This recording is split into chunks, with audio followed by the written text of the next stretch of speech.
welcome back to Programming with Irene. Let's take a look at the blocks in the look section today. I have opened up a new project in the Scratch editor. First, let us try the Say Hello for 2 seconds block. Clicking on the block to see the output shows the Hello dialog box in our cat, just like we see in comic books and stories. It disappears after 2 seconds. We can change it by editing the seconds in this text box. We can edit the text as well. I'm entering 5 in the seconds text box. There you go. Now the dialogue is displayed for 5 seconds. There is another variation to this one as well. Without the seconds, if we drag this one and click on it, we can see that it is saying hello, but it's not disappearing. We have 2 similar blocks to say the block, which are the think blocks. Usually in comics and graphical stories, thinking is shown using bubbles. Same way, if we drag the think block and edit our message and time, we can see it showing the thinking bubble for that amount of seconds. I'm gonna make the cat think of milk for 3 seconds. Nice! Same as say block, we have another variant to the think block without the number of seconds. So it's not going to disappear. Let me drag and click on it. Yes, the cat is thinking and the bubble is not going away. Now we have the switch costume block. We have used this block many times. If we have multiple costumes attached to our sprite, we can easily switch between them using this block.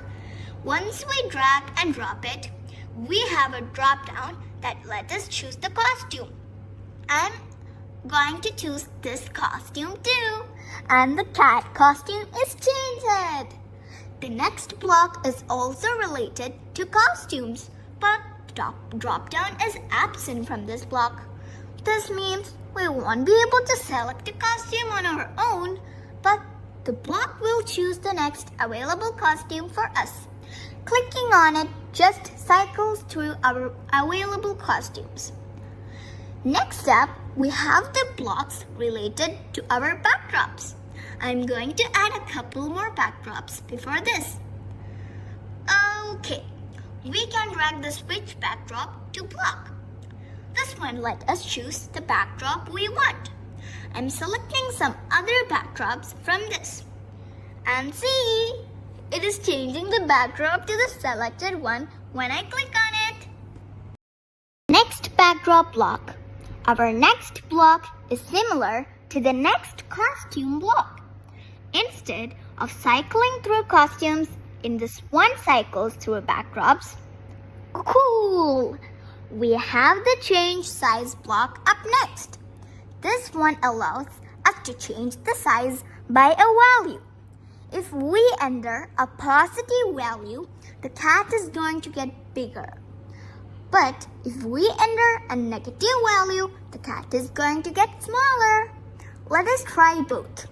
I'm clicking with the default value of 10 and the cat keeps getting bigger. Now I'm entering -10 and clicking on it reduces the size. Next, we have the set size to a percentage block. This allows us to the size of our sprite to a percentage of its original size. If we want to restore it back to the original size, we can simply enter 100 as our value and click on it. Now it's back to the default size. If we want to make it half smaller, we can simply enter 50% as the value, and it is decreased half in size. Now we have the blocks used for graphical effects. We checked out these in a previous video. Check out my channel for that one. Anyways, we can take a look once more as a refresher. The change effect by block can be used to change an effect of our sprite. We can choose the effect and also the value of the effect. If we use positive numbers, then the effect will be increased and negative numbers will reduce the effect. For example, I am choosing the fish eye effect with a value of 10.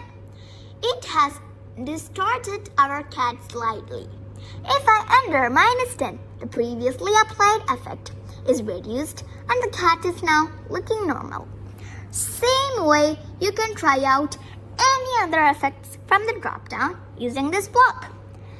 The next block, set effect 2, is also similar. Instead of changing the effect value like the change effect block, this one can be used to simply set the value of the effect. I'm dragging it and choosing the fish eye effect and setting it to 50. It looks very funny. If we want to reset or remove all the different effects that we have applied, we can make use of the clear graphic effects block. This one removes our fish eye effect and returns the cat back to normal. We have the show and hide blocks up next. As the name suggests, show block makes our sprite visible and hide block makes it hidden. These two blocks are related to layers. We have the go to layer block, which allow us to change the layer of our sprite.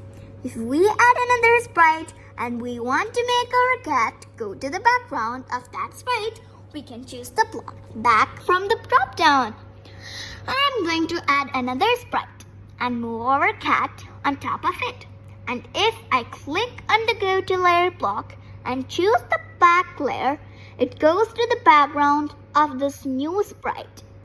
The go forward block is also similar, but it allows us to specify how many layers we need to go back or front.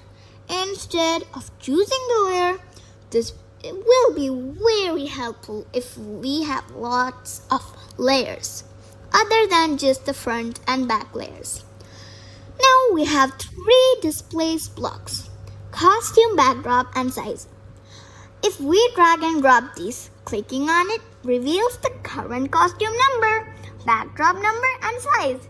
For backdrop and costume, we can make it show the name of costume and backdrop using this drop down. So that's it. We have covered all the blocks in our look section. Next, we can go through the sound section in our next video. See you all next time. Until then, play around with what we learned today. Check out my channel and please leave a like, share, and do subscribe. Bye bye and take care.